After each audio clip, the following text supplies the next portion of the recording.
Yo, what's going on, guys? Andrew Wiggins. You guys know I'm a fan. Went to University of Kansas for my undergraduate, not U Miami, but I'm a Timberwolves fan, so I like Andrew Wiggins, and I like this whole redemption arc he's been on. But supposedly, Monte Poole asked Steve Kerr, "There's zero thought about Andrew Wiggins' struggles," and this is what Steve Kerr said: "Quote: There's zero thought of us changing lineups." Reiterates that he's not worried about Andrew Wiggins, who's been slow to arrive this season, aka he has a very, very, very rusty start, and I personally think that's because of what happened last year. If you guys don't remember, his dad got really sick, and he supposedly, I think he lost like 10 or 15 pounds in muscle and a bunch of stuff. And if you guys remember a few seasons back, Pascal Siakam during the COVID lockdown wasn't able to touch a basketball for 6 months, and he looked terrible to start the year, and then he was able to get that back. I think that's kind of the thing going on here for Wiggins.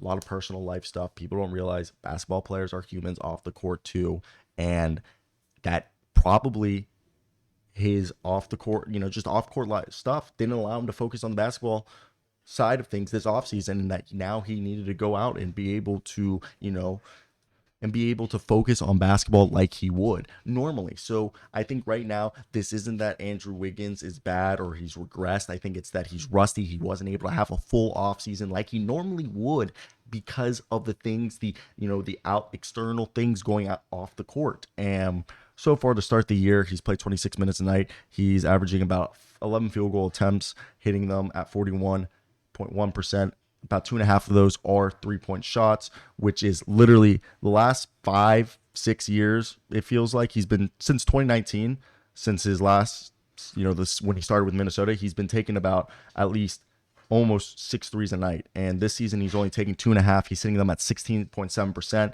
He is getting to the free throw line about 4 times a game, but he's hitting them at 53%. He just looks like a guy who hasn't shot the ball much. He wasn't in the gym this summer. And if this is like the case, and I think that's because of he's shooting a true shooting this season at 45%, averages of 11 points, 4 rebounds, and 1 assist. I think it's about getting the confidence up there, continuing to let him get his runs, and that's all going to come back, getting that muscle memory again.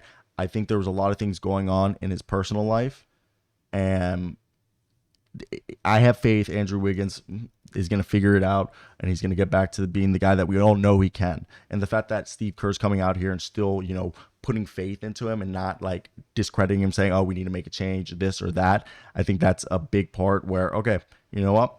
Like, they have faith in this guy, let the whole thing play out. And for the time being, there is going to have to be, a reliance on other guys in the rotation, especially with Wiggins. If he's not going to be able to, hit his shots right now, and he needs to, let's tell him this. Let's get him confidence by telling him to rebound, make good defensive plays, and pass the ball if he doesn't feel like he's going to hit that shot. Because if he can start, helping the team win, and even though, they're winning, okay, they're 6-4, but if he can help the Warriors, make winning plays without having to score, that'll start building up his confidence again, and then that'll allow him to hit his shot. Because sometimes you need to, do other things to help your team win and to stay on the court, and then the shot will come back around. And it's not like Andrew Wiggins was a dead-eye to begin. He's just someone who's improved as a shooter. So this fall off is just, I think, because of off the court issues.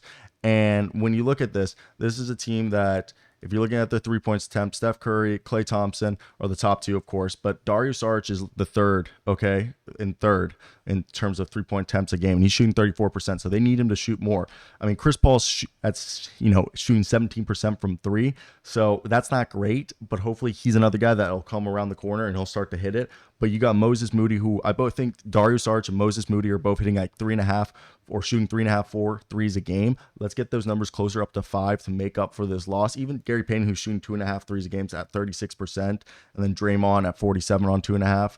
It's, let's put those 3-point numbers up, because this team already with Steph and Klay are attempting the 7th most 3-point attempts per teams, and they're hitting them the 6th most. So they're shooting almost 39 threes a game, hitting them at almost 14 threes a game. So imagine if they just have, Saric, Moody, Gary Payton, and maybe even Draymond Green, who are already shooting 2, 3, 4 threes a game, get those numbers closer to 4, 5 threes a game. That means they're going to be shooting over 43 attempts a game and probably hitting close. Hopefully, if it continues to translate, over 15 threes a game, that's 45 points you're getting from 3-point arc. And That will allow to take the pressure off of Andrew Wiggins and Chris Paul. And then when their shot comes around, it's even going to be better and those guys can come back. So that's my whole thought right there. Let me hear you guys' thoughts. I don't think we need to worry about Andrew Wiggins. It's all going to be figured out.